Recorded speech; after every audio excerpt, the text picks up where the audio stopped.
이전에 한번 같이 나누었던 이야기입니다. 저희가 부산으로 이사 가서 부산에 사역을 할 때요. 우리 아이를 어린이집에 보냈습니다. 그리고 어린이집에 간 지 딱 이틀째 되는 날이었어요. 이틀째 되는 날. 두 달도 아니고 이틀째 되는 날. 밤에 아이를 재우기 위해서 책을 보여주는데 아이들 책이 그렇지 않습니까? 뭐 그림밖에 없고 글씨가 없어요. 그래서 주로 그림을 짚어가면서 이렇게 묻는 거죠. 이게 뭐야? 세모. 이건 뭐야? 동그라미. 이건 뭐야? 큰 거. 그럼 다음엔 뭡니까?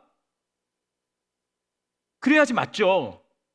근데 문제가 여기서 생겼어요. 제가 이게 뭐야 물어보니까 저는 작은 거 이렇게 대답할 줄 알았는데 우리 아이가 쫓겨낸 거 그런 거예요. 부산에 있는 어린이집 간 지 딱 이틀 됐는데 우리 집에는 작은 것을 쫓겨낸 것이라고 말하는 사람이 없습니다. 딱 이틀 만에 부산이 우리 아이를 작은 것에서 쫓겨난 것으로 우리 아이의 언어를 바꿔놓은 거예요. 여러분, 보고 듣는 것이 굉장히 중요해요. 그게 굉장히 강력해요. 그래서 맹자의 어머님이 맹자를 위해서 3번이나 이사한 거 아닙니까? 우리 아이들에게 가장 큰 영향을 미치는 것은요, 보고 듣는 거예요. 그렇다면 여러분 댁에 있는 여러분들의 자녀, 손주들은 무엇을 보고 무엇을 듣고 있습니까? 그 아이들이 가장 많이 듣고 가장 많이 보고 가장 많이 생활하는 공간이 어디입니까? 학교입니까? 글쎄요. 게다가 요즘은 더더욱 그렇죠. 이 아이들이 학교 다니는 아이들인지 집에 있는 아이들인지 모르겠어요. 가정입니까 그러면? 예전에는 그랬던 것 같아요. 근데 그것도 지금은 아닌 것 같습니다. 그러면 자기 방일까요? 아니요. 제가 볼 때는 그것보다 더 작은 것 같아요. 그것보다 더 작은 문과 창을 갖고 있는 겁니다. 그것이 장소가 있습니다. 아니, 얼마나 작길래 좁고 작은 창을 갖고 있다고 말하는 것일까요? 대략 한 6인치 정도 돼요. 그 6인치 정도 되는 작은 창을 통해서 아이들이 세상을 봅니다. 그때 아이들은 가장 편안해해요. 가장 그곳에서 많은 시간을 보냅니다. 그리고 그것으로부터 가장 많은 것을 보고 배웁니다. 그리고 그것으로 듣습니다. 그게 무엇입니까? 휴대폰입니다. 청소년 아이들이 스마트폰을 사용하는 것의 통계가 4시간 이상이라고 대답한 아이들이 57%예요. 다른 조사에 의하면 평균 아이들이 5시간 정도 하루에 핸드폰, 스마트폰을 쓴다고 합니다. 일주일이면 35시간이죠. 분으로 따지면 일주일에 2100분입니다. 아이들이 일주일 동안 2100분 동안 스마트폰을 사용한다는 거예요. 평균적으로 그렇다는 거죠. 속으로 그렇게 생각이 드시죠. 그걸로 공부를 하지. 그럼 뭐라도 됐을 텐데. 그럼 묻겠습니다. 그럼 여러분들 자녀들은 일주일에 몇 분 기도하십니까? 제가 너무 그렇게 스케일이 작았나요? 그러면 이렇게 묻겠습니다. 몇 시간 동안 말씀을 보고 있나요? 한국교회 다음 세대 평균 공과 시간이 얼마나 되는 줄 아십니까? 아이들을 교회에 보내면 이 아이들이 몇 분 정도 성경 공부를 교회에서 하겠구나라고 생각되시는 그 평균 통계가 얼마인지 혹시 아시나요? 8분입니다. 그건 아니죠 라고 생각하실 수 있지만 저희 교회가 굉장히 잘하고 계시는 거예요. 우리 선생님들 너무 귀하세요. 저희 아이들 중에 보니까는 80분 정도 하시는 분도 있던데 여러분, 안 하는 교회들이 많아요. 그래서 평균 8분 한다고 합니다. 다른 통계에는 12분이라고 얘기하는 데도 있어요. 그럼 도대체 왜 교회에서 공과를 안 가르칩니까? 왜 성경을 안 가르칠까요? 이유는 간단해요. 아이들이 싫어해서 안 가르친답니다. 아이들이 재미없어 하니, 지루해 하니 교회들이 슬금슬금 성경 공부하는 모임을 없앴어요. 저는 어렸을 때 토요일 날 무조건 성경 공부하는 날이었거든요. 그때는 성경 공부만을 위해서 모였어요. 그런데 지금은 토요일 따로 성경 공부하는 모임도 없고 주일 예배 끝나고도 공과 시간이 점점 사라지고 있다는 거예요. 제가 연구소에서 공과를 만들 때 부모님 때로는 선생님들이 저를 찾아와서 이렇게 묻는 분이 있었어요. 아니 목사님, 요즘 아이들이 어떤 아이들인데, 아니 요즘 그렇지 않아요. 애들 그렇지 않아요. 아 참 답답하네. 목사님 왜 공과를 만들어서 아이들 힘들게 합니까? 요즘 아이들은요 공과 싫어합니다. 싫어하는 걸 꼭 왜 그렇게 하려고 합니까? 그럼 제가 그분에게 어떻게 답을 해드려야 될까요?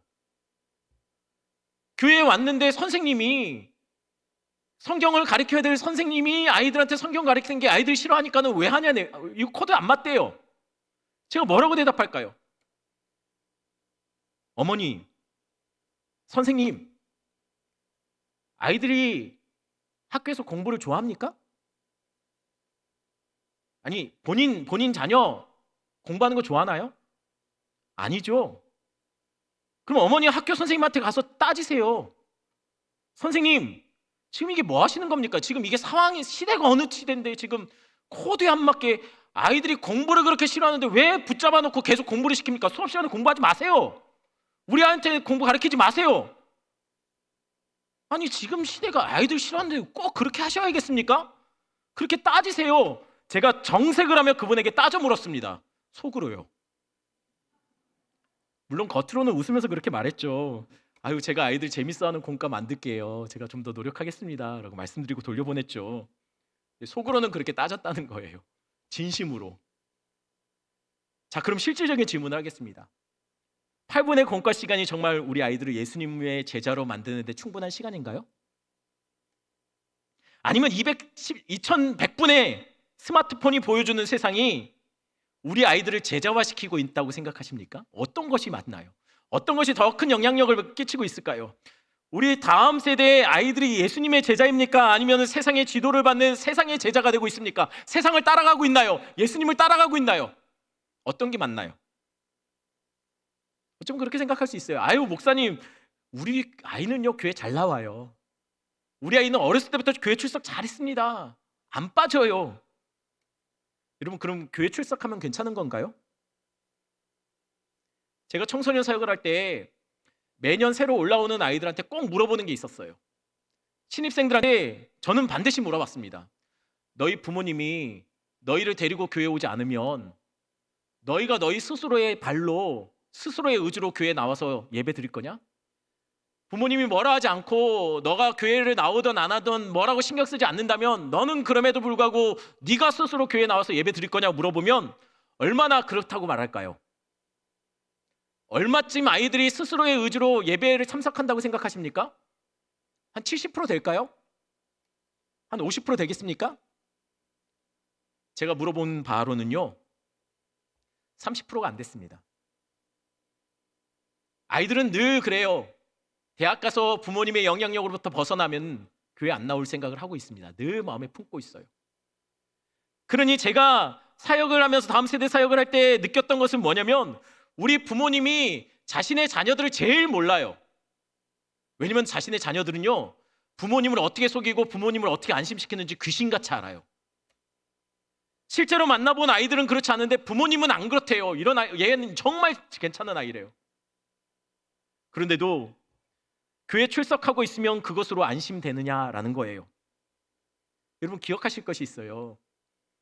2100분 동안 일주일 중에 6인치 세상이 이 창으로서 보는 세상은요 우리 아이들이 2100분 정도의 주중에 보내는 그 세상 속에는요 예수보다 포르노가 훨씬 더 인기가 많다는 사실입니다. 검색창에 예수라고 하는 것보다 그와 관련된 포르노와 관련된 그런 음란 영상이나 이런 것들을 검색하는 게 아이들이 훨씬 더 많다는 거예요. 제가 청소년 아이들과 친구가 거의 몇백 명, 1000명 가까이 됩니다. 페이스북으로.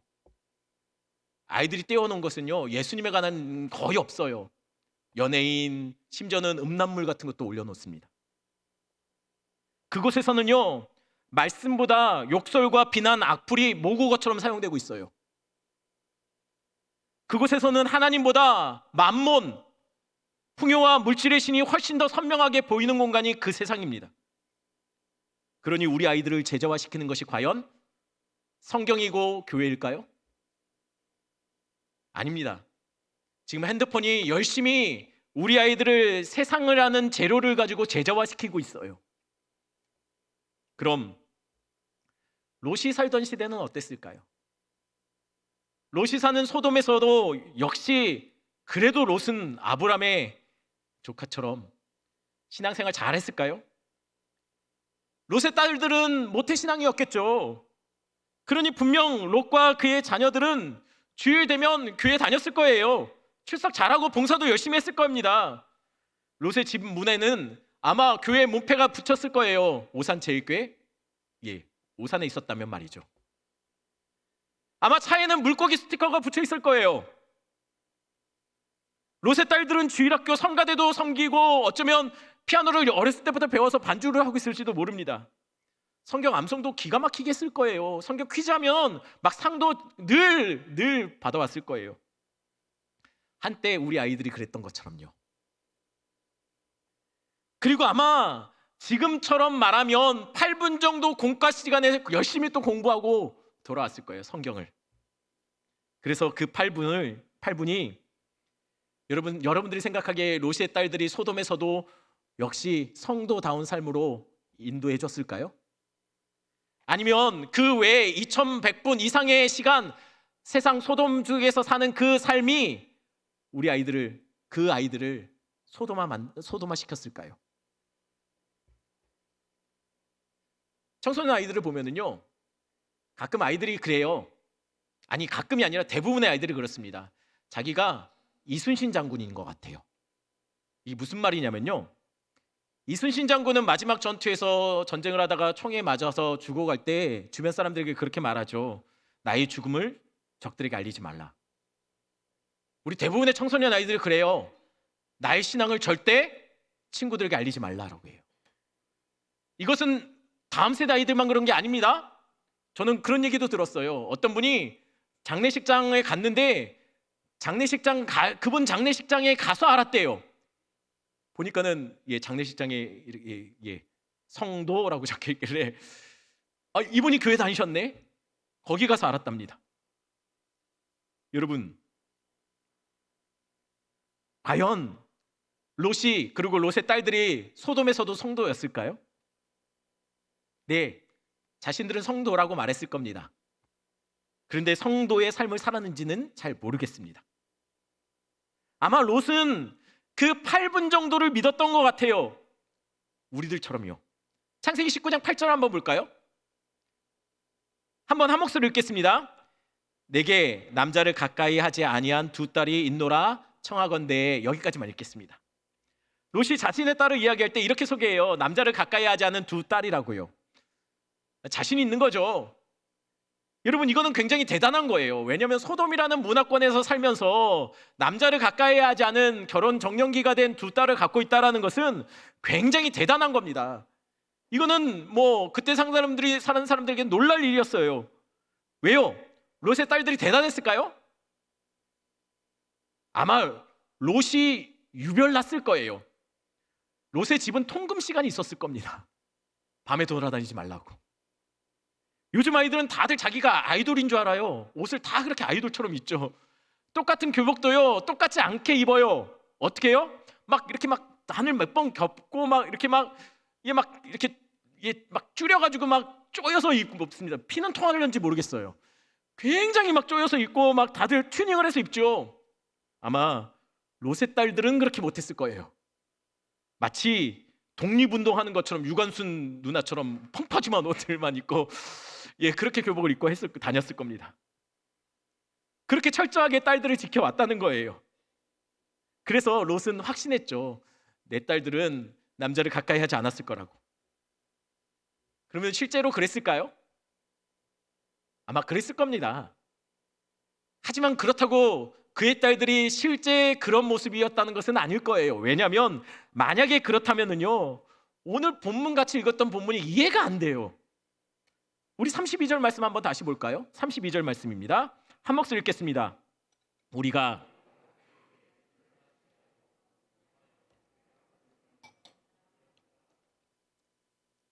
지금 롯의 딸들이 이렇게 말하고 있어요. 롯의 딸들이 지금 모의를 하는데 이렇게 모의합니다. 아버지 술 먹여서 아버지 주무시게 한 뒤에 우리가 동침하여 우리의 후손을 이어가자라고요. 그런데 더 놀라운 것이 있죠. 이들이 이렇게 하려고 하는 이유가 31절에 이렇게 설명되고 있어요. 제가 읽어드립니다. 큰 딸이 작은 딸에게 이르되 우리 아버지는 늙으셨고 온 세상의 도리를 따라 우리 배필될 사람이 이 땅에 없으니 라고 말합니다. 이유가 뭡니까? 왜 이렇게 한다고 그러죠? 이렇게 끔찍한 일을 행하는 이유가 한마디로 말하면 이 땅에는 우리의 배필된 남자가 없대요. 그러니 아버지를 통해서 후손을 이어가겠다는 겁니다. 이런 끔찍한 일을 하면서 이유를 설명하는데 이유가 없는 게 아니에요. 이유가 있어요. 어떡하냐는 거죠. 어쩔 수 없다는 거예요. 아니, 남자가 없는데 어떡하냐는 거예요. 여러분, 죄는요 늘 항상 이렇게 합리화시켜요. 여러분, 죄 없이 어쩔 수 없어서 그냥 한 것은 거의 없습니다. 다 이유가 있어요. 그런데 이상하죠? 정말 이 땅에 남자가 없었습니까? 아니, 세상이 망했나요? 아니에요. 소돔만 망했어요. 소돔만 망했는데 지금 이 딸들이 소돔만 망했음에도 불구하고 소알도 멀쩡한데, 그리고 약속의 땅 가나안도 멀쩡한데 지금 이렇게 말하는 거예요. 없다고요. 아무도 없다고요. 여러분, 죄의 특성이 그거예요. 실제보다 자꾸만 부풀려요. 과장시켜요. 일부인데 전부인 것처럼 말하죠. 마치 삶의 한 부분이 무너졌음에도 불구하고 우리의 온 인생이 망가진 것처럼 얘기해요. 여러분, 이렇게 과장하고 확대시키면은요 우리의 마음이 사단의 놀이터로 딱 알맞은 환경이 됩니다. 여러분, 사실은 롯의 딸들이 소돔이 망했음에도 불구하고 온 세상이 망한 것처럼 이렇게 구는 이유는요 롯이 그렇게 보여주고 있어요. 롯이 어떻게 하고 있습니까? 소돔이 망했죠. 그런데 롯은 굴로 숨어 들어가요. 세상과 담을 쌓아요. 온통 세상이 두려워서 그곳에 숨어버립니다. 그 모습을 지금 딸들이 보고 있는 거예요. 무엇이 그의 인생에 무엇이 가득 차 있었는지 여기서 확인이 되는 거예요. 여러분, 롯의 마음은요 소돔으로 가득 차 있었어요.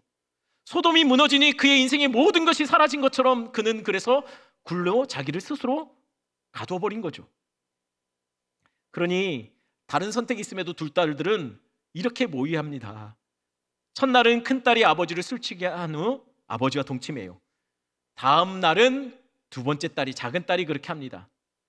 그런데 재밌는 것은요, 놀라운 것은 이들이 전혀 망설임이 없어요. 굉장히 대범해요. 그리고 침착하기까지 합니다. 여러분, 어떻게 이게 롯의 딸들의 모습이죠? 어떻게 이게 가능합니까? 종종 누구라고 제가 구체적으로 말씀드리지 못하겠지만 뉴스에 보면 최근에 굉장히 끔찍한 일을 벌인 사람이 나왔어요. 근데 그 사람이 누굽니까? 굉장히 신앙 좋은 집안이에요. 굉장히 좋은 일 했다고 사람들에게 칭찬받던 그 일을 알고 봤더니 굉장히 끔찍한 일을 했던 거였어요. 여러분, 롯의 딸들이 왜 그랬을까요? 어떻게 아버지한테 그럴 수 있었을까요? 어떻게 이런 일을 아무런 꺼리낌 없이 행할 수 있었을까요? 이유는요, 제 딸이 작은 것을 쫓겨낸 것이라고 말하는 것과 똑같습니다. 보고 들은 것이 무서워요. 소돔에서 늘상 보고 들었던 것이 그것이었다는 거예요. 우리에게는 충격적인 일이었는데 소돔에서는 이거는 늘상 있어 왔던 일이었을 거라는 거예요. 그러니 익숙해지는 게 무서워요. 여러분, 죄는요 우리를 굉장히 조금씩 갉아먹어요. 죄가 무서운 게요 익숙해지는 거예요. 익숙해지면 이게 죄인지 아니지 이 경계선이 모호해집니다. 익숙해져 가는 거죠. 조금씩 물들어가는 거예요. 갑자기 소돔이 우리를 뒤집어 놓는 게 아니에요. 조금씩 야금야금 우리를 조금씩 물들게 하고 나중에는 온통 소돔의 색으로 만들어버린다는 것이죠. 남들이 다 하는 거니 뭐 그런 거지 뭐라고 하면서 조금씩 우리를 소돔으로 빨려 들어가게 만든다는 거예요. 37절 38절 볼까요? 그래서 소돔에 물든 결과가 여기에 이렇게 나옵니다. 37절 38절 말씀 한 목소리 읽겠습니다. 큰 딸은 아들을 낳아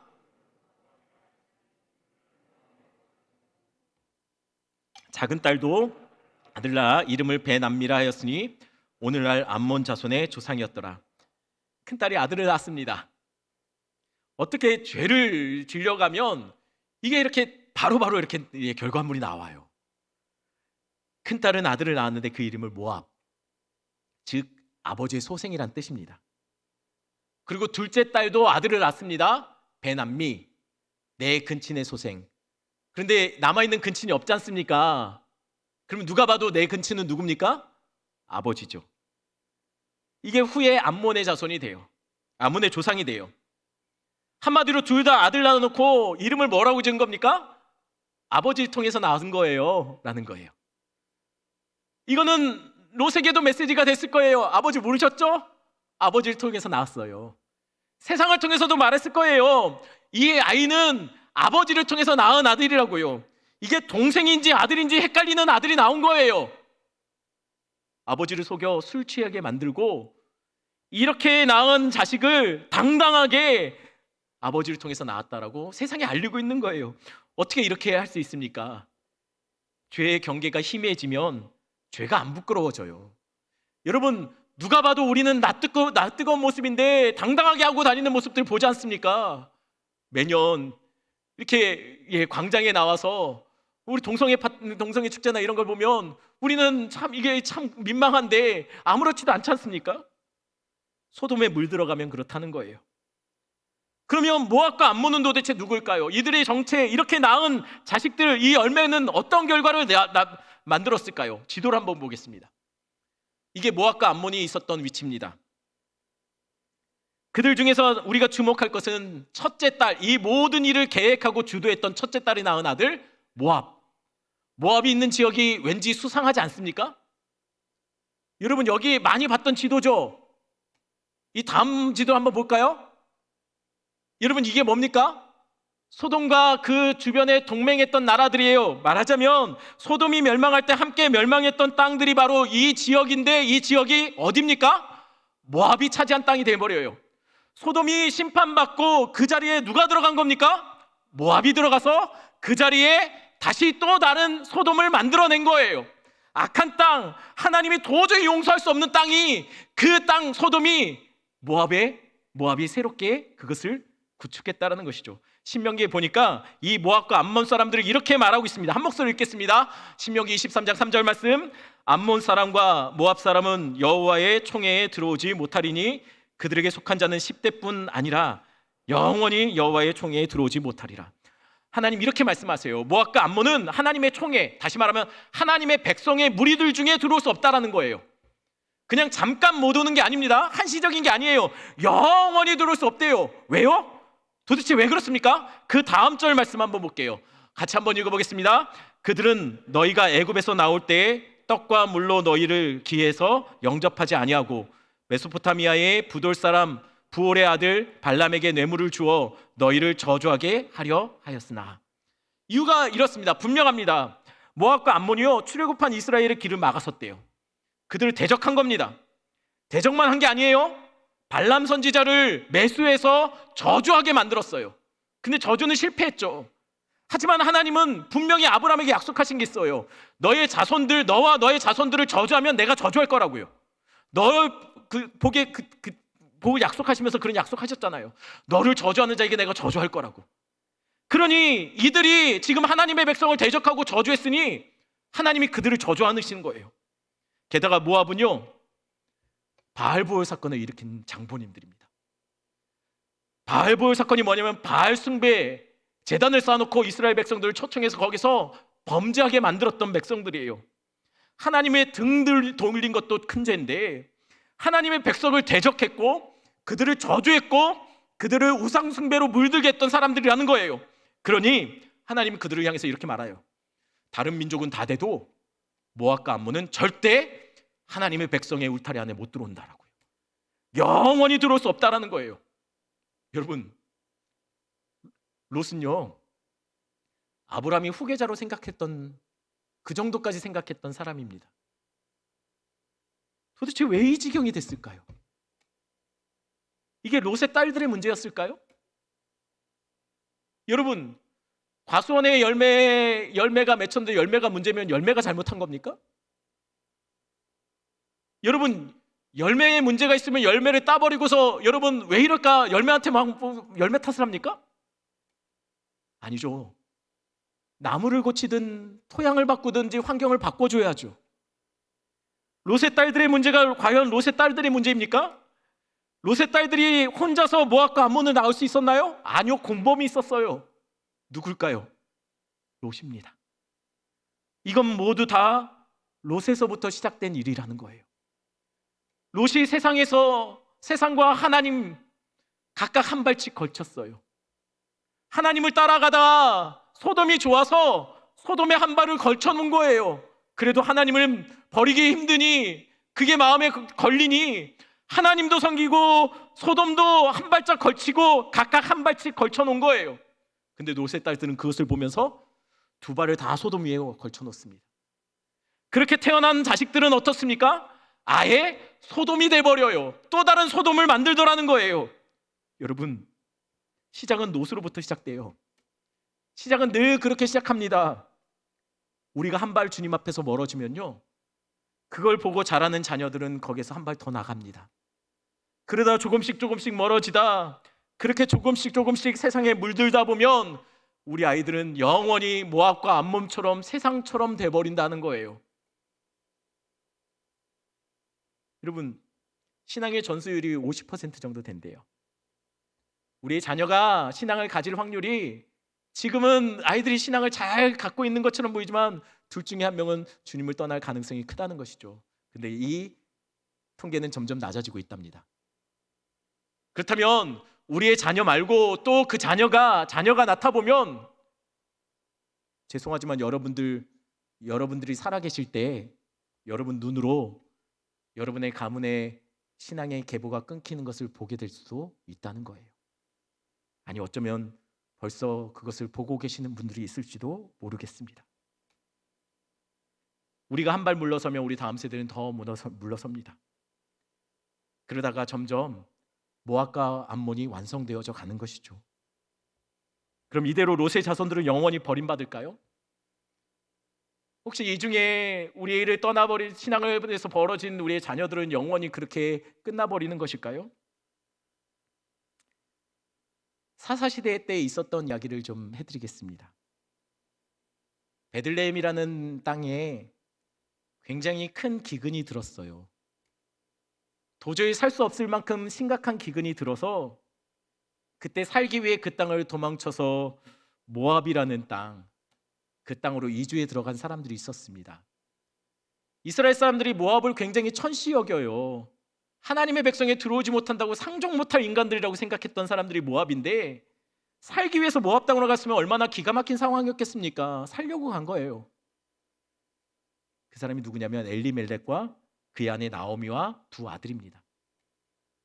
그런데 문제는요, 살기 위해서 간 그 땅에 남편이 죽은 거예요.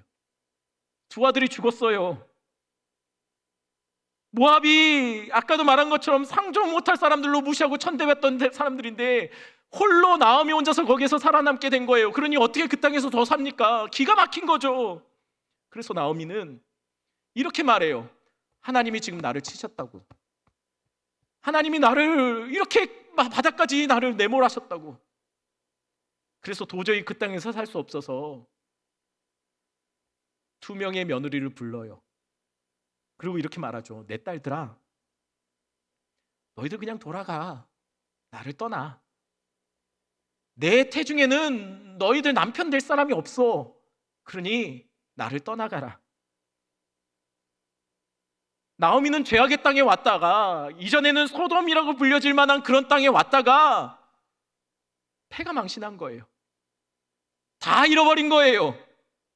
오직 그에게 남은 것은 딸이라고 부르는 두 명의 며느리, 딸 같은 두 명의 며느리가 있는 거예요.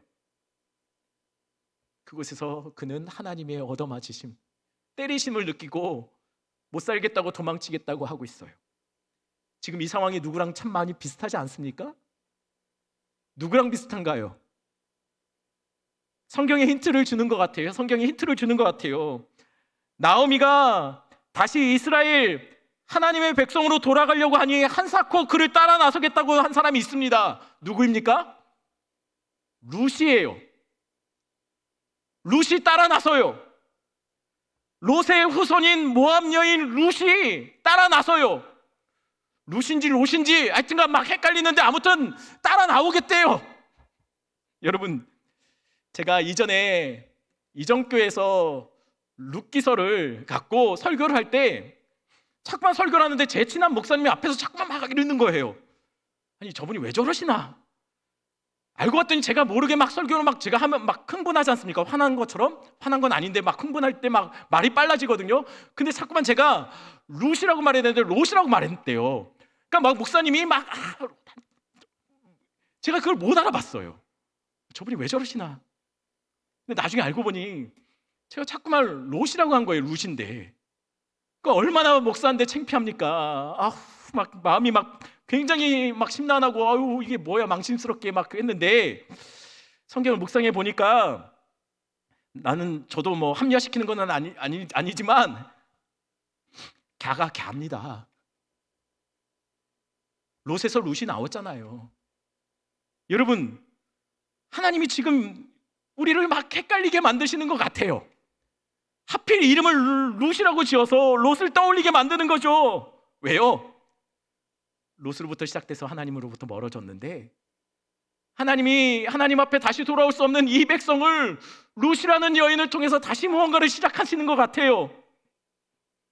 여러분, 님의 점 하나 찍으면 뭐가 됩니까? 남이죠. 남의 점 하나가 빠지면 님이 돼요. 근데 어차피 결국 님이든 남이든 그 사람이 그 사람이에요. 룻이나 롯이나 결국 한 민족에서 나와요. 도저히 하나님 앞에 구원받을 수 없는 자격 없는 백성이라는 거예요. 모압 땅, 영원히 버림받을 것 같은 땅에서 룻이 나오미를 따라 나오며 이렇게 고백합니다. 룻기서 1장 16절 말씀 제가 읽어드릴게요. 룻이 이르되 내게 어머니를 떠나며 어머니를 따르지 말고 돌아가라 강권하지 마옵소서. 어머니께서 가시는 곳에 나도 가고 어머니께서 머무시는 곳에서 나도 머물겠나이다. 어머니의 백성이 나의 백성이 되고 어머니의 하나님이 나의 하나님이 되시리니 라고 고백합니다. 얼마나 지독하게 들러붙던지. 나오미가 떠나가라, 나 좀 떠나가라, 나 좀 내비둬라, 나 혼자도 힘든데 널 어떻게 데려가니, 그냥 머물러라, 날 따라오지 말라라고 하지만 룻은요 끝까지 들러붙어요. 그리고 이렇게 고백하는 거죠. 어머니 떠나라고 하지 마세요. 어머니 백성 내 백성입니다. 이제 어머니 하나님 내 하나님이 될 거예요. 지금 룻이나 롯이나 님이나 남이나 점 하나 차이지 않습니까? 비슷한 이름에서 지금 또 다른 일을 하나님께서 행하시는 거예요. 하나님이 남 같던 원수 같던 롯을 통하여 일어났던 이 모압 백성 속에서 하나님이 한 뿌리를 뜯어내셔서 그의 백성들을 접붙임하고 있는 거예요. 다시는 하나님의 백성으로 들어가지 못할 저주받은 모압에서 놀라운 일이 벌어집니다. 모압 땅을 버리고 그 악한 백성을 버리고 떠나 하나님의 약속의 땅 베들레헴으로 어머니 따라서 왔던 룻이요, 그 땅에서 남편을 만나요. 보아스를 만나죠. 보아스가 누군지 아십니까? 룻은 보아스와 함께 오벳을 낳아요. 오벳은요 다윗의 할아버지예요. 하나님이 모압 여인을 그 땅에서 불러내셔서 지금 다윗 왕조를 세우신 거예요. 이뿐입니까? 이 다윗을 통해서 예수 그리스도가 이 땅에 오셔서 이 모압 여인, 절대 하나님의 백성들 중에 들어올 수 없는 이 모압 여인이 당당하게 마태복음 1장에 예수님의 계보의 족보에 들어가더라는 거예요.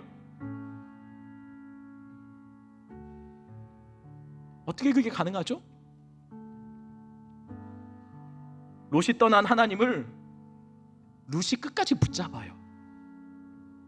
따라오지 말라고 해도 머물라 해도 난 어머니 못 떠납니다. 이제 어머니 하나님 나의 하나님입니다. 자기 백성까지 버리고 그 땅까지 버리고 하나님 따라가서 하나님 백성 되겠다고 따라오고 들러붙은 거예요. 지독하게도 들러붙어요. 여러분, 우리가 모압 같은 자들이에요. 우리가 어떻게 하나님 백성이 됩니까? 우리가 어떻게 예수님을 믿었습니까?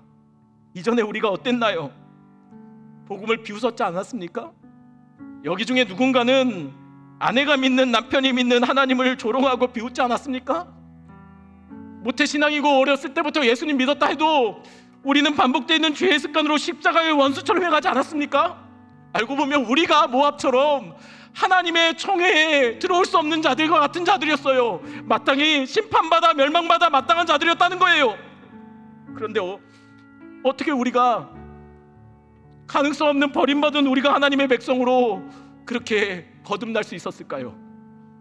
남편 만났잖아요. 예수님 만났잖아요. 그러니 여러분, 롯과 롯은 달라야 해요. 롯은 환난의 때 동굴에 숨어 들어갑니다. 롯은요, 환난 당하자 하나님께 숨어 들어가요. 하나님의 백성은 하나님께 숨는 자들이에요. 롯도 힘들었죠. 아니, 소돔에서 나올 때 롯이 얼마나 힘들었겠습니까? 어떻게 모은 재산인데, 얼마나 치열하게 살아서 올라간 자리인데, 그리고 사랑하는 아내를 거기다 두고 나왔지 않습니까? 그러니 롯은 앞으로 살아갈 자신이 없었을 거예요. 그리고 두려웠을 겁니다. 그래서 동굴에 숨은 거죠. 여러분, 사업이 무너지면요, 세상이 무서워질 거예요. 사기를 당하고 믿었던 사람에게 배신을 당하면 사람이 무서워집니다. 점점 바닥나는 통장의 잔고를 보면 내일이 무서워요. 실패를 경험하고 나의 밑바닥에 들통나버리면 사람의 시선들이 무섭습니다. 그래서 스스로 동굴에 나를 가두죠. 사람들로부터 나를 끊어내서 나를 스스로 가두고 세상과 담쌓게 만드는 거예요. 그런데 기억하십시오. 우리는 소돔을 잃어버린 거예요. 하나님 잃어버린 게 아니잖아요. 우리의 자녀들이 그걸 본다면, 아버지가 사업을 실패해서 물질적으로 어려움 당했는데 마치 세상을 잃어버린 것처럼, 하나님도 안 계신 것처럼, 온 세상이 끝장난 것처럼 굴 속에 들어가 있다면 우리 자녀들이 그걸 보는 거예요. 아, 하나님 없구나. 그럼 우리 아이들은 더 멀어질 겁니다. 힘들더라도 기억하셔야 돼요. 우리 고백 속에서 늘 이 고백이 나와야 돼요. 하나님이면 충분합니다. 예수 십자가면 됐습니다. 어떻게 우리의 자녀들에게 하나님의 백성으로 살아갈 수 있도록 우리가 이끌 수 있을까요? 열매를 바꾸면 될까요? 아니요, 나무인 우리가 바뀌어야 돼요. 우리가 보여줘야 돼요. 우리가 들려줘야 돼요. 세상에 보여주는 것보다 더 선명하게, 세상에 들려주는 소리보다 더 크게 아이들에게 들려주셔야 돼요. 무엇을요? 지독하게도 떠날 수밖에 없는, 이러다간 정말 망할 것 같은 그 상황 속에서도 하나님께 계속 둘러붙는 이 룻과 같은 모습을 보여주셔야 돼요. 그리고 남편 되시는 예수 만나는 삶이 무엇인지 보여주셔야 돼요. 환난 때마다 동굴에 숨지 말고 하나님께 숨어가는 모습들을 보여주셔야 해요. 이 말씀 기억하시면서 우리 같이 찬양하겠습니다.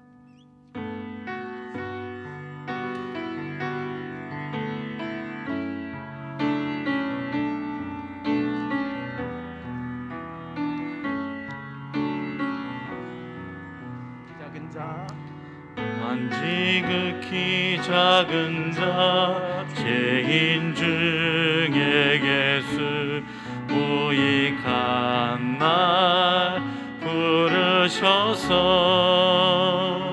간절한 기대와 소망 부끄럽지 않게 십자가 정케 하셨네. 어디든지 가리라, 어디든지 가리라 주위에서라면 나는 전하리 그 십자가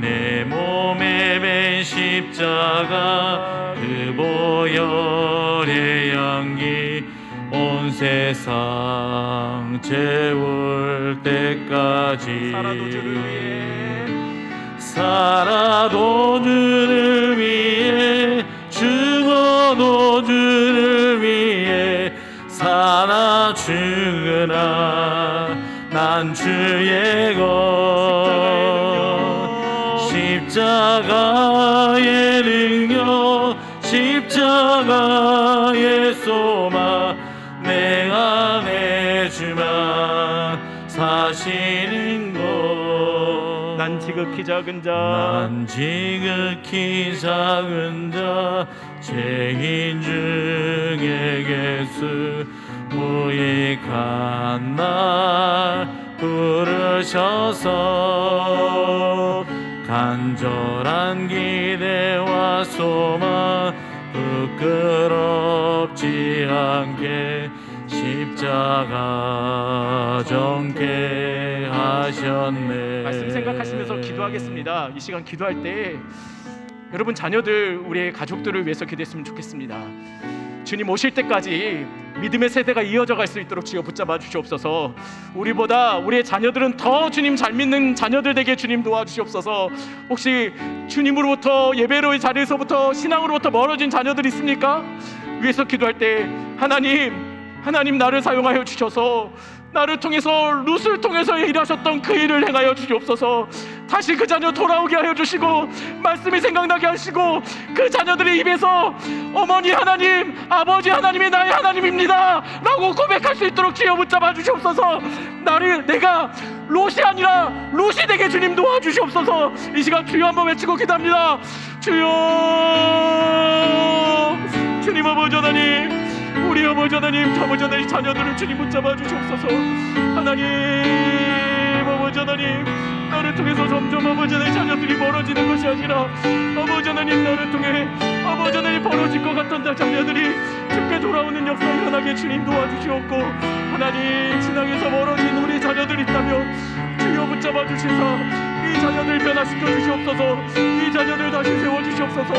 하나님이 하여 주시고 그 마음 돌이켜 주시고 말씀이 생각나게 하여 주시고 하나님 아버지 하나님 주의 아버지 하나님 받았던 은혜가 생각나게 주여 붙잡아 주시고 하나님 인도하여 주시옵소서. 주여 주님 하나님 도와주옵소서. 하나님 롯을 통하여서 하나님 한 집안이 주님을 떠나가는 모습을 우리가 같이 보았습니다. 하지만 룻을 통하여 다시 아버지 하나님 회복하고 버려질 수밖에 없는 한 민족이 한 사람들이 아버지 하나님 한 가문이 다시 주께 돌아오는 역사를 봤습니다. 우리의 성도들이 룻이 되게 주님 도와주시옵소서. 하나님 아버지 하나님 우리의 자녀들이 우리보다 더 잘 믿는 주님의 세대가 일어날 수 있도록 주여 붙잡아 주시옵소서. 주님 오실 때까지 주님만 섬기고 주님밖에 모르고 아버지 하나님 주님만 붙잡는 우리의 자녀들 우리의 아버지 하나님 우리의 가족들이 되어질 수 있도록 주여 붙잡아 주시옵소서. 주여 혹여나 우리 성도들 중에 하나님으로부터 멀어져서 안타까움으로 날마다 기도할 수밖에 없는 우리 아버지 하나님 집사님 우리 성도님들이 있다면 그 마음 위로하여 주시고 아버지 하나님 그 자녀들의 마음을 주님께서 변화시켜 주시사 이전에 뜨겁게 기도했던 그때를 기억하게 하시고 이전에 말씀 들었던 그 말씀이 자꾸만 떠올라 다시 돌아와 어머니 하나님이 나의 하나님입니다. 아버니 하나님이 나의 하나님입니다. 나는 주님 떠날 수 없습니다라고 고백하는 우리의 자녀들 되게 주님 도와주시옵소서. 인도하시는 하나님 감사를 드리며 예수님의 이름으로 기도드렸습니다. 아멘. 지금은 우리 구주 예수 그리스도의 은혜와 하나님 아버지의 무한하신 사랑하심과 성령님의 감화감동 내주교통하심의 역사가 오직 주님 오실 때까지 주님만 섬기기를 원하는 우리 모든 믿음의 오산제일교회 가족들 속에 지금으로부터 영원토록 함께 있을지어다.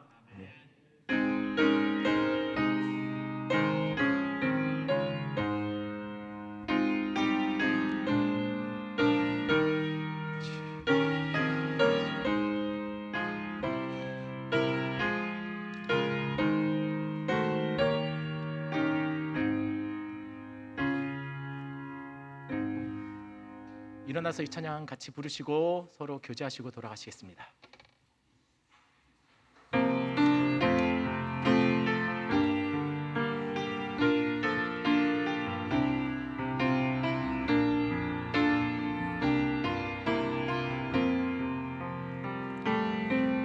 진정한 예배가 숨쉬는 교회 주님이 주 넘치는 교회, 믿음의 기도가 쌓이는 교회, 최고의 찬양을 드리는 교회, 말씀이 살아 움직이는 교회, 성도의 사랑이 넘치는 교회, 섬김과 헌신이 기쁨이 되어 열매 맺는